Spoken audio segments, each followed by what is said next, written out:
Hey everybody, how y'all doing? I'm gonna give you guys a review and recap on a new episode of Charlotte, which is on episode 3. Now, after I give you guys a little review and recap and so forth, I'll tell you guys how I feel about probably the first 3 episodes, and then hopefully tell you guys what I'm really concerned about, and so forth. So if anything else, let's go. Okay, at the beginning we have to it that you is just going to his regular school daily school basis, going to school, etc., etc., etc. Then later on, as the episode continues, just hanging out, going here and there, and have to do another student council president job, And the guy who's been getting all wet, you've been asking Takajo, why is this guy all wet? What's with him? And he explains to you that his ability only works when he's all soaked up from top to bottom in his clothes.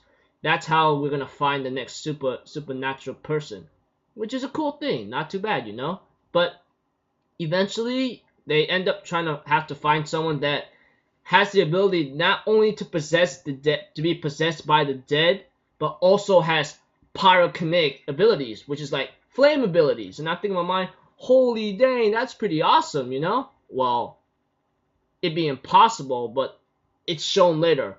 After a couple obstacles of trying to find the girl and meeting one of her guardians, this person is known to be Nishimori Yusa, which shocks the living life out of Takajo Jojiro because he actually is a fan of her works in terms of songs and dance. And I'm thinking in my mind, wow, dude, that interesting.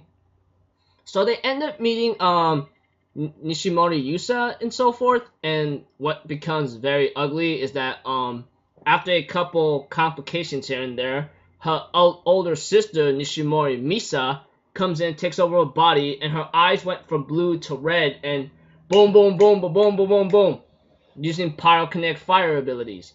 But after a couple things of figuring out what's been the issue, what's been going on, what's the problem, Tamori now decides to come in and help out, and she has everything planned out how to settle this.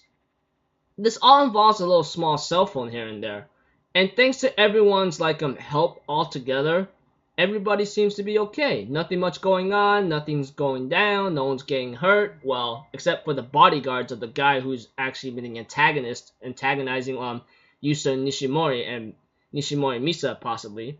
So after a couple things here and there, taking care of a couple stuff, things went out okay. However, Tamori now says we need Nishimori Yusa and possibly Misa to go to the school that we're going to, because if the scientist finds her or finds them, they're going to be guinea pigs, and that you will never return to a normal life at all. Which is very torturing because you all know what happened in last week's episode if you kept up with Charlotte. Well, that's if you even wanted to continue watching it. I'm glad I'm continuing to watch it. That's for sure. But yeah, you know what the deal and what the result is after becoming a guinea pig for a long freaking time. It's torture. Freaking torture. I hated that. And so forth, And yeah. After the guy decides to confess to Nishimori Misa, he literally teared up and says, I loved you for a long time, and I'm the one that got you killed. But Misa tells the boy that's a redhead, that's pretty much been part of this episode, hey, it's my fault for getting too high thrills and so forth, but I want you to move on and sever your love for me, okay? Until then, I'll see you later. And she disappears. And later on, the song comes up and so forth, and a new ending started, which is a pretty cool ending, I'm not really sure what's going to be happening, but it seems like each individual character might have its own ending. For example, I think there was a song for Tamori Nao, ending song, and there was an ending for Nishimori Yusa. So, yeah, pretty cool here and there. Don't know, but yeah. Anyways, that's my thoughts for episode 3. That was pretty cool. But now you guys are going to be asking me, what are your concerns now? Well, according to here, of course the student council president's job is to actually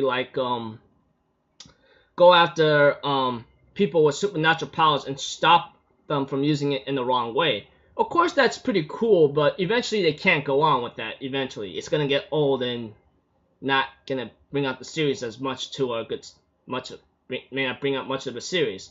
And of course, like when it came to episode 2, it's pretty cool to show how dark humanity is when it comes to supernatural beings, which makes me sick to my stomach. I go like, you've got to be kidding me, man. Are you serious about this right now? Even I am pretty ticked off about it. But in the 3rd episode, we get to see too that they solve the problems here and there about a person. Yeah, so pretty cool. But now I'm just wondering where they're going to take this off. Where they're going to take this now.